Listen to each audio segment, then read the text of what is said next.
Hello everyone, બહુ જ મજાનો ટોપિક ચાલી રહ્યો છે. લાસ્ટ લેક્ચરમાં મેં તમને માનાંક, કોણાંક અને ધ્રુવીય સ્વરૂપ એટલે કે ત્રિકોણમિતીય સ્વરૂપ સમજાવ્યું. હવે આજે સ્વાધ્યાય 5.2 માં પહેલા બે દાખલામાં આપણને ટેક્સ્ટ બુકમાં એવું કીધું છે માનાંક અને કોણાંક શોધો, અને ત્રીજાથી લઈને છેક 8મા દાખલા સુધીમાં ધ્રુવીય સ્વરૂપ. બંને દાખલા બધા જ દાખલામાં આપણે માનાંક પણ શોધીશું, કોણાંક પણ શોધીશું અને ધ્રુવીય એટલે ત્રિકોણમિતીય સ્વરૂપ પણ શોધીશું, જેથી આપણને પ્રેક્ટિસ થાય. એક્ઝામમાં તમને જે માંગ્યું હોય એ જ આપવાનું, ત્યાં નોટ આપણે નહીં કરવાનું. પણ અહીંયા પ્રેક્ટિસના પર્પઝથી હું તમને બધા જ દાખલામાં માનાંક, કોણાંક અને ધ્રુવીય સ્વરૂપ એટલે કે ત્રિકોણમિતીય સ્વરૂપ સમજાવીશ. ચલો, પહેલો દાખલો છે z is equal to -1 plus √3i. આને a plus bi જોડે સરખાઈએ, equal to a plus bi ની સાથે સરખાઈએ તો a is equal to -1 તથા b is equal to -√3. વળી અહીંયાથી આપણે બે વસ્તુ જાણીએ છીએ કે આપણે ગયા લેક્ચરમાં લીધું હતું કે અચ્છા r is equal to તથા r એટલે જ મૂળ z તમને યાદ હોય તો is equal to √a² plus b² એટલે -1² plus -√3², 3 plus 1 4 નું વર્ગમૂળ 2. હવે a is equal to r cos theta તથા b is equal to r sin theta લેતા a નું મૂલ્ય છે -1, r નું મૂલ્ય છે 2, 2 cos theta તથા b નું મૂલ્ય છે -√3, r નું મૂલ્ય છે 2 sin theta. Therefore cos theta is -1/2 તથા sin theta is -√3/2. હવે cos નું મૂલ્ય પણ ઋણ છે, sin નું મૂલ્ય પણ ઋણ છે. આથી થીટા ત્રીજા ચરણમાં છે, થીટા ત્રીજા ચરણમાં છે એટલે કોણાંક ત્રીજા ચરણમાં છે. આપણે થીટા અને કોણાંક કીધું છે. Therefore હવે અહીંયાથી હું બીજી એક વસ્તુ લાવું છું. જો અહીંથી આપણને એક સૂત્ર મળે છે કે હું આ બંનેનો ગુણોત્તર લઉં ને, મતલબ b upon a is equal to r sin upon r cos, એટલે r sin upon r cos એટલે tan theta. સો tan theta ના મૂલ્ય પરથી આપણને કોણાંક મળવાના ચાન્સીસ પૂરેપૂરા છે. તદ ઉપરાંત અહીંયાથી આપણે મોડ્યુલસ લઈશું. કેમ? તો કે આને હું ક્રમયુક્ત જોડ ab ના સ્વરૂપમાં પણ દર્શાવી શકું. તો અહીંથી તમે જુઓ કે xm પણ ઋણ છે અને ym પણ ઋણ છે. પરિણામે તમે એના આધારે બી કહી શકો કે જે કોણાંક છે, જે આર્ગ્યુમેન્ટ છે, ત્રીજા ચરણમાં છે. તો દરેક વખતે a = r cos અને b = r sin ધારવાની જરૂર નથી. તમે અહીંથી પણ a નું મૂલ્ય ઋણ, b નું મૂલ્ય ઋણ છે. ક્રમયુક્ત જોડ ત્રીજા ચરણમાં છે એટલે આપણો કોણાંક ત્રીજા ચરણનો છે અને અહીંયાથી ખૂણાનું મૂલ્ય મળે. તો તમે આ સૂત્રને અને આ બે વસ્તુથી જ તમે સીધો જ કોણાંક નક્કી કરી શકો છો. વચ્ચેની સ્ટોરી કરવાની જરૂર નથી. બરાબર છે? હવે પહેલા હું શોધું છું માનાંક, પછી કોણાંક. માનાંક mod z is under root, એ આપણને મળેલું જ છે, -1² is equal to 2. અને કોણાંક માટે તથા tan theta is modulus b by a, b બરાબર છે -√3 ના -√3 upon -1 is √3. જો tan નું મૂલ્ય √3 છે, tan √3 ક્યાં આપે તો કે π/3 એ. હવે π/3 તો આપણને બધા જ ચરણમાં મળવાનું છે. હવે તમને મેં કીધું હતું કે આપણો જે કોણાંક છે એ -π, -π/2, 0, π/2 અને π આટલામાં લેવાનું છે. તો અહીંયાથી તમે જુઓ કે a ઋણ અને b ઋણ એટલે થીટા ત્રીજા ચરણમાં છે.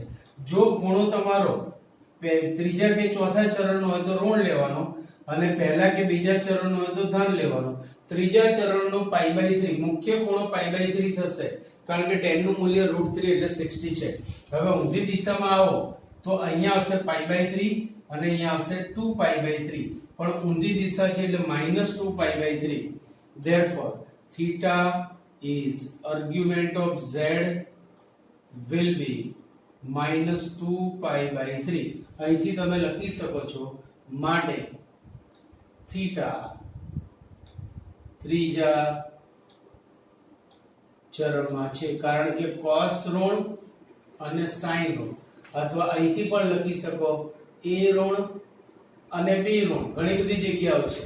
આથી mod z એટલે કે માનાંક 2 તથા વધારાની વસ્તુ બી લખવી છે mod z = 2 જેને આપણે r પણ કહીશું અને theta is argument of z it will be -2π/3. તો ધ્રુવીય સ્વરૂપ જે નથી માંગ્યું પણ આપણે લખીએ છીએ ધ્રુવીય સ્વરૂપ z = r into cos theta plus I sin theta જે મેં તમને લાસ્ટ લેક્ચરમાં આપેલું છે એની તમામ કિંમતો અહીંયા મૂકતા r = 2 છે cos theta છે -2π/3 plus I sin -2π/3. ભૂલથી આનું સાદુરૂપ આપતા નહીં નહીતર પાછું મૂળ સ્વરૂપ આવી જશે.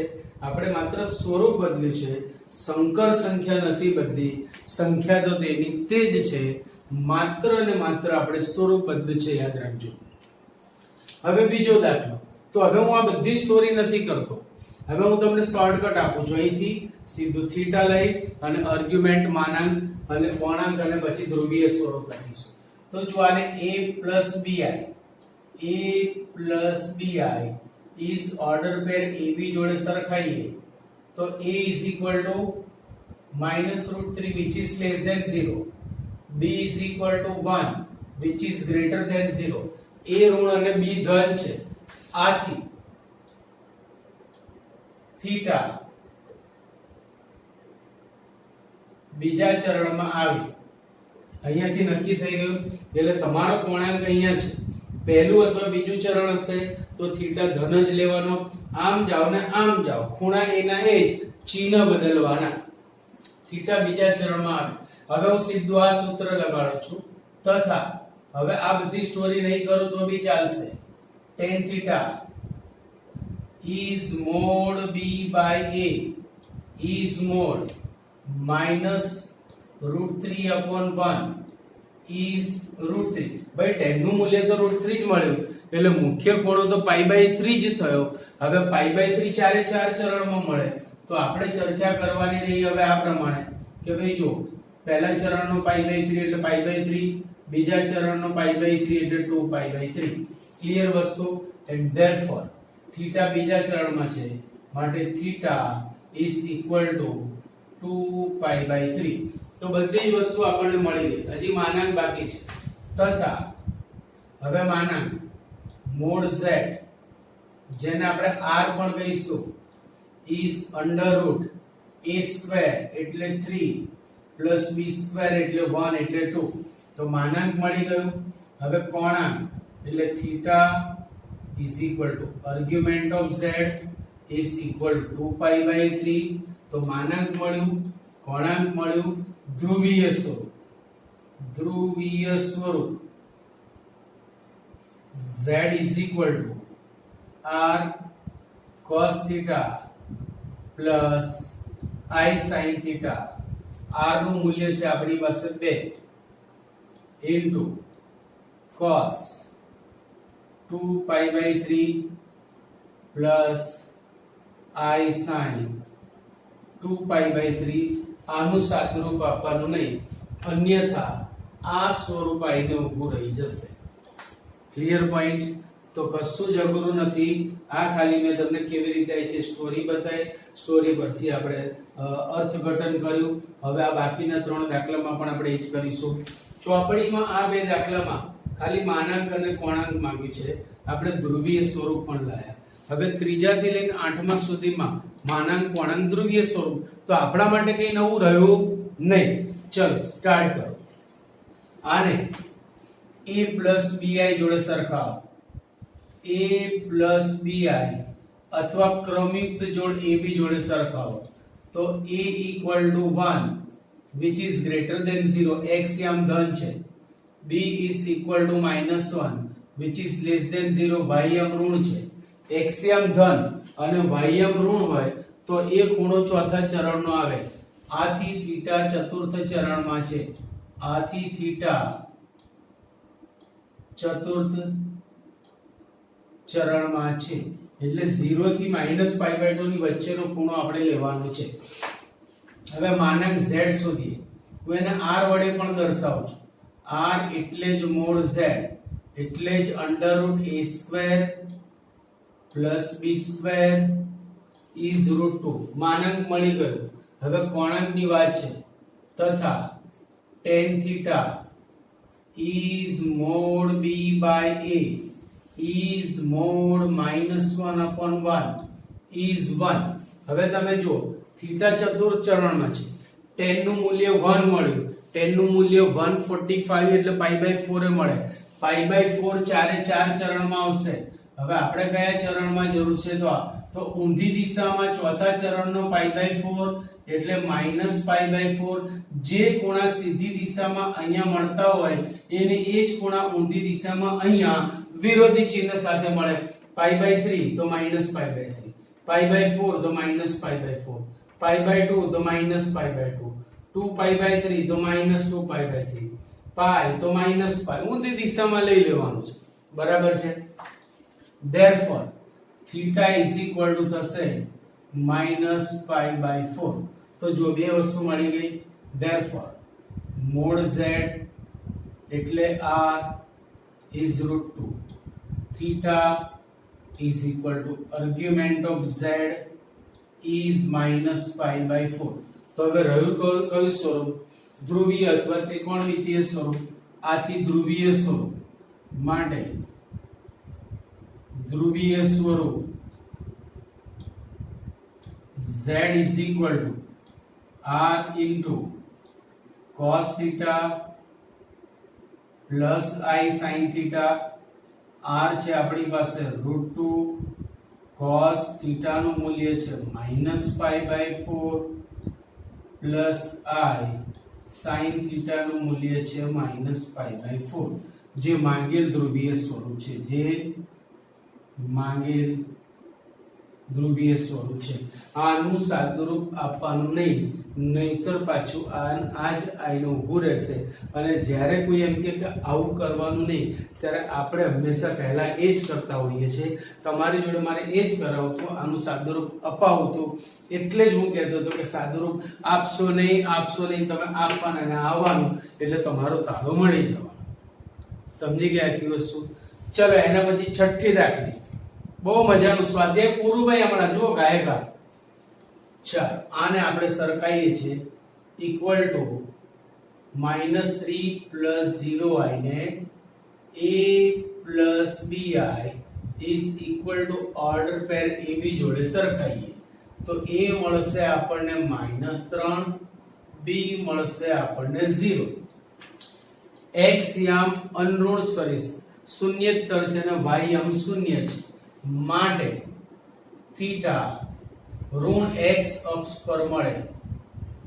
ઋણ x અક્ષ પર મળે. હવે પહેલા માનાંક લઈએ. mod z is r is √ -3² + 0² equal to 3 તથા tan theta is equal to according to mod b/a is mod. What is b? b is 0. 0/-3 is 0. ભાઈ tan નું મૂલ્ય 0 છે. tan નું મૂલ્ય 0 છે અને થીટા ઋણ x અક્ષ પર છે તો તમને ક્યાં મળશે? સીધી દિશામાં પાઈ પર therefore theta is equal to pi, કારણ કે tan pi એ 0 થાય તો જો આટલી વસ્તુ મળી ગઈ, therefore માનાંક r mod z is equal to 3. કોણાંક શબ્દ વાપરો या थीटा લખો या આર્ગ્યુમેન્ટ ઓફ z લખો equal to pi અને ધ્રુવીય સ્વરૂપ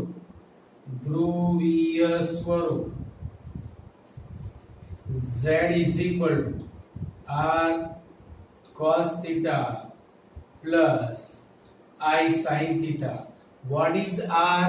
R is r, that is 3. So 3 into cos pi plus I sin pi.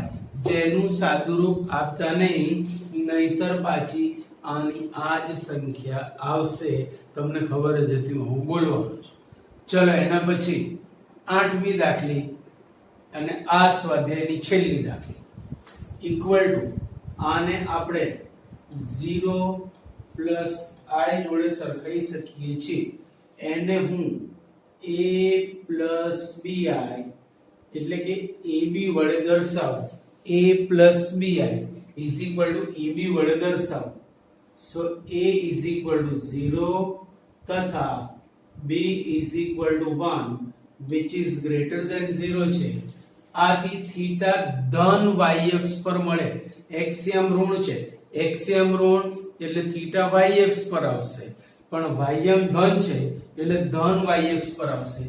therefore theta અહીંયા આપણે લખ્યું હતું ધન y અક્ષ પર મળે. 0 1 એટલે y અક્ષ, તમને ખબર છે કે આનું બિંદુ હોય, અહીંયા ક્યાંકનું બિંદુ હોય. હવે જો કેટલી વસ્તુ આપણે મેળવવાની છે, તો r એટલે જ mod z is under root 0 square plus 1 square, that will be 1. માનાંક મળી ગયું. કોણાંક માટે tan theta is mod b by a પ્રમાણે b છે 1, આ છે 0, is infinitive. ભાઈ ધન y અક્ષ પર infinitive, tan નું મૂલ્ય infinitive મળે એવી જગ્યા છે pi/2 અને માત્ર pi/2. therefore theta is equal to pi/2, કારણ કે તે જ y અક્ષ પર છે, બીજું કોઈ જ નથી. બરાબર છે? તો કેટલી વસ્તુ મળી ગઈ જો. therefore માનાંક r is mod z is 1, કોણાંક જેને આપણે આર્ગ્યુમેન્ટ ઓફ z કહીએ છીએ એ થશે pi/2 તથા ધ્રુવીય સ્વરૂપ z is equal to r cos theta plus I sin theta. r નું મૂલ્ય કેટલું છે ભાઈ? આપણી પાસે 1 છે. cos pi/2 plus I sin pi/2. આમ એક જ વખતમાં આપણું સ્વાધ્યાય 5.2 અહીંયા પૂરું થાય છે. બહુ મજાના દાખલા છે. 1-2 વાર પ્રેક્ટિસ કરશો, આસાનીથી તમને આવડી જશે. સો પ્લીઝ આટલું લખી લો. જુઓ દોસ્તો, સ્વાધ્યાય 5.3 માં ચેપ્ટરનું જે નામ છે તમે જોયું, સંકર સંખ્યાઓ અને દ્વિઘાત સમીકરણ. તો સંકર સંખ્યાઓ વિશેની માહિતી તો આપણે જોઈ, હજી બહુ ડીપમાં નથી ગયા, માહિતી જોઈ, પણ જોડે જોડે દ્વિઘાત સમીકરણ પણ આવ્યું. તો આખું જે સ્વાધ્યાય 5.3 છે એમાં કુલ 10 દાખલા છે, એમાંથી મેં અહીંયા 5 આપ્યા છે. 5 તમને આવડી જાય એવા છે. તો ભાઈ સંકર સંખ્યા અને દ્વિઘાત સમીકરણને શું સંબંધ છે, એ સંબંધ હું તમને આજે અહીંયા બતાવું છું. કે જો આપણી પાસે કોઈ દ્વિઘાત સમીકરણ હોય, આપણી પાસે કોઈ દ્વિઘાત સમીકરણ ax² plus bx plus c equal to 0 હોય તો એમાં એનો ઉકેલ શોધવાની વાત આવે. હવે જ્યારે ઉકેલ શોધવાની વાત આવે એટલે x ની કિંમત શોધવાની, સોલ્યુશન શોધવાની વાત આવે ત્યારે આપણે એમાં રહેલા ચલની કિંમત શોધીએ છીએ. જો x માં દ્વિઘાત સમીકરણ હોય તો x ના મૂલ્યો મળે, y માં દ્વિઘાત સમીકરણ હોય તો y ના મૂલ્યો મળે, t માં દ્વિઘાત સમીકરણ હોય તો t ના મૂલ્યો મળે, sin માં દ્વિઘાત સમીકરણ હોય તો sin ના મૂલ્યો મળે, log માં દ્વિઘાત સમીકરણ હોય તો log ના મૂલ્યો મળે. જેમાં દ્વિઘાત સમીકરણ હોય એમાં એના ઉકેલ મળે. તો હવે અહીં આપણે ઉકેલ શોધવાની વાત છે, ચલની કિંમત શોધવાની વાત છે. તો એમાં આપણી પાસે મુખ્ય 3 રીતો છે. એમાં પહેલી રીત, કેટલીક વખત આ દ્વિઘાત સમીકરણના સીધે સીધા અવયવો પડતા હોય અને સીધે સીધા અવયવો પડતા હોય એના કારણે આપણને બીજ અથવા ઉકેલ બહુ આસાનીથી મળી જાય. બીજી રીત છે કે એને પૂર્ણ વર્ગ બનાવીને, પૂર્ણ વર્ગ બનાવવા માટે અંતિમ પદ શોધીને, જે તમારી પાસે સૂત્ર છે કે અંતિમ પદ બરાબર આ સૂત્રથી પણ તમે લઈ શકો, અંતિમ પદ બરાબર મધ્યમ પદનો વર્ગ છેદમાં 4 ગુણ્યા પ્રથમ પદ પણ કરી શકાય. મધ્યમ પદનો વર્ગ છેદમાં 4 ગુણ્યા પ્રથમ પદથી પણ દાખલો કરી શકાય. અને ત્રીજી એક રીત છે આપણી પાસે વિવેચકની રીત, ડિસ્ક્રિમિનન્ટ મેથડ, જેમાં આપણે શું કરીએ છીએ તો ABC નક્કી કર્યા પછી સૌથી પહેલા આપણે D ફોર ડિસ્ક્રિમિનન્ટ D લઈશું. D is equal to b square minus 4ac, b square minus 4ac. હવે અહીંથી આપણે ખાસ ધ્યાન રાખવાનું છે, કેટલીક ચોપડીમાં અહીંયા ડેલ્ટા પણ આપેલું હોય છે. It is depend on the author, જે રાઇટર હોય એની ઉપર આધાર છે. કોઈ ડેલ્ટા લખે, કોઈ ડી લખે. જો પહેલો મુદ્દો, જો d greater than 0 તો બીજ ભિન્ન વાસ્તવિક મળે. જો d greater than 0 તો બીજ ભિન્ન વાસ્તવિક મળે. બરાબર યાદ રાખજો, આ વસ્તુ તમે 10માં શીખીને આવ્યા છો. બીજો મુદ્દો, જો t equal to 0 તો બીજ સમાન વાસ્તવિક મળે. તો બીજ સમાન વાસ્તવિક મળે. અને છેલ્લો મુદ્દો જે આપણા ચેપ્ટર સાથે કન્સર્ન ધરાવે છે, એની સાથે એનો સંબંધ છે કે the third point is d less than 0 તો બીજ અનુબદ્ધ સંકર સંખ્યાઓ મળે. ભાઈ અનુબદ્ધ લાવવા માટે તો બે હોવી જરૂરી છે. તો ઇનડાયરેક્ટલી આને જ કહી દીધું કે હંમેશા બીજ અનુબદ્ધ સંકર બીજ મળશે, એટલે બે મળશે, કારણ કે દ્વિઘાત સમીકરણ છે. તમને એક સંકર અને એક વાસ્તવિક બીજ નહીં મળે, યા તો બંને વાસ્તવિક મળશે યા તો બંને સંકર મળશે. અને સંકર બી એકબીજાની અનુબદ્ધ સંખ્યા હશે, જે તમે જાણો છો. તો આટલું આવી ગયા પછી આપણે બીજ શોધવાનું સૂત્ર, તો બીજ એટલે x. આમ બીજ અથવા ઉકેલ x is equal to -b plus or minus root d upon 2a થી મેળવી શકીએ છીએ. જે પણ આમ તમે જાણો છો, ખાલી વધુમાં વધુ તમારે જોવાનું હતું સંકર સંખ્યા. એમાં બી તમને ખ્યાલ હોય તો power of the complex number, સંકર સંખ્યાનો ઘાત, એમાં આપણે આ વસ્તુ બતાવી હતી કે જો તમારી પાસે √-3 હોય તો તમે તેને √3 * √-1 is equal to √3i વડે દર્શાવી શકો છો. એટલે √-1 ની જગ્યાએ તમે i લખી શકો છો. આનો પણ આપણે અહીંયા ભરપૂર ઉપયોગ કરવાના છીએ.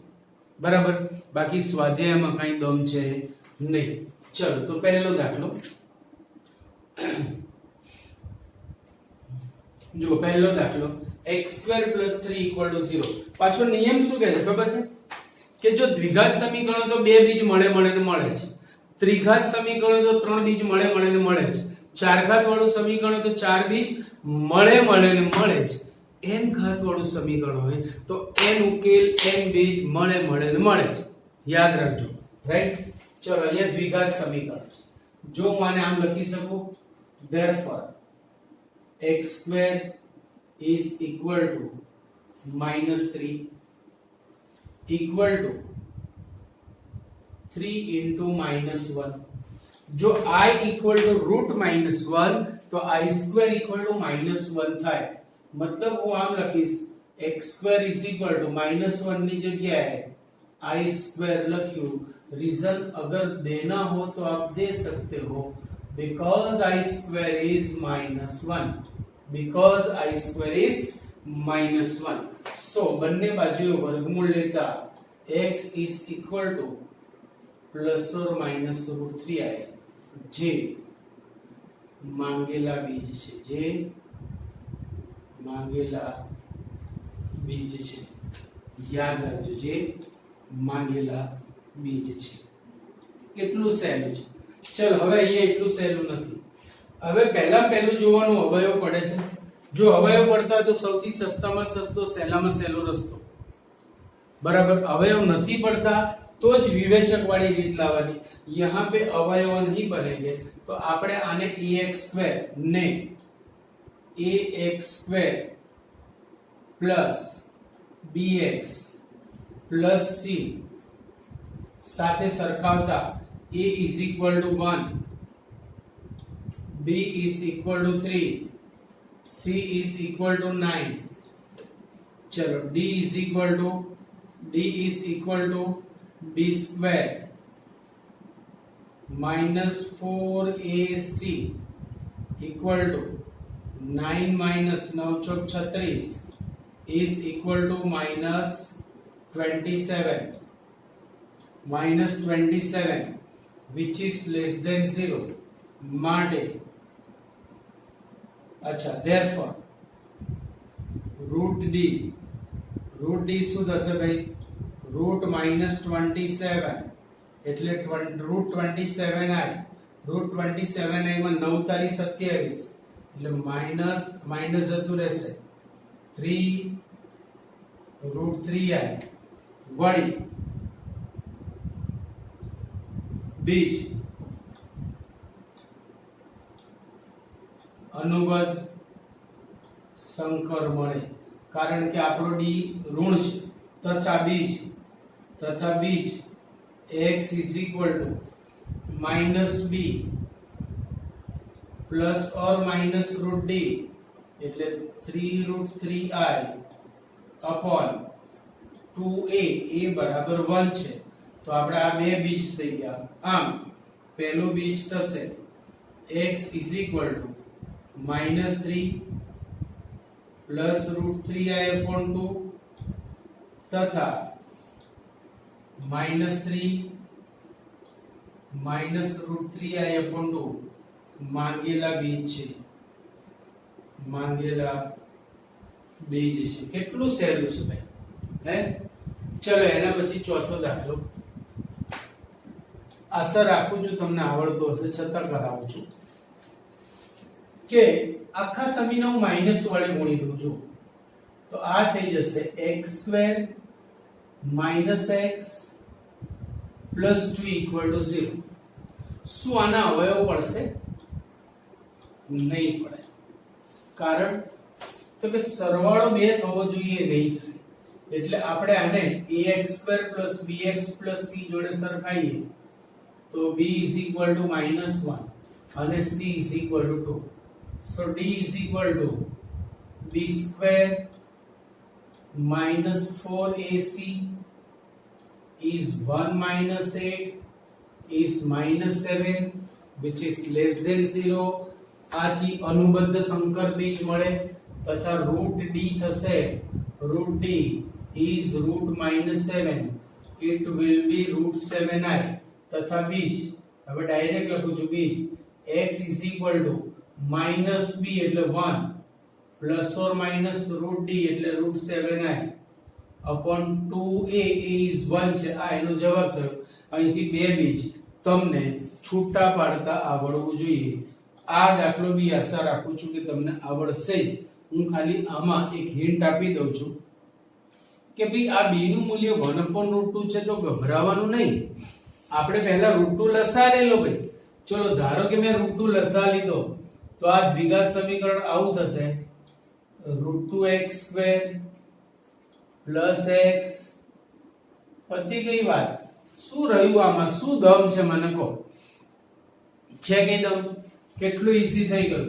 હવે આને ax² + bx + c જોડે સરખાવો તો a = √2, b = 1, c √2.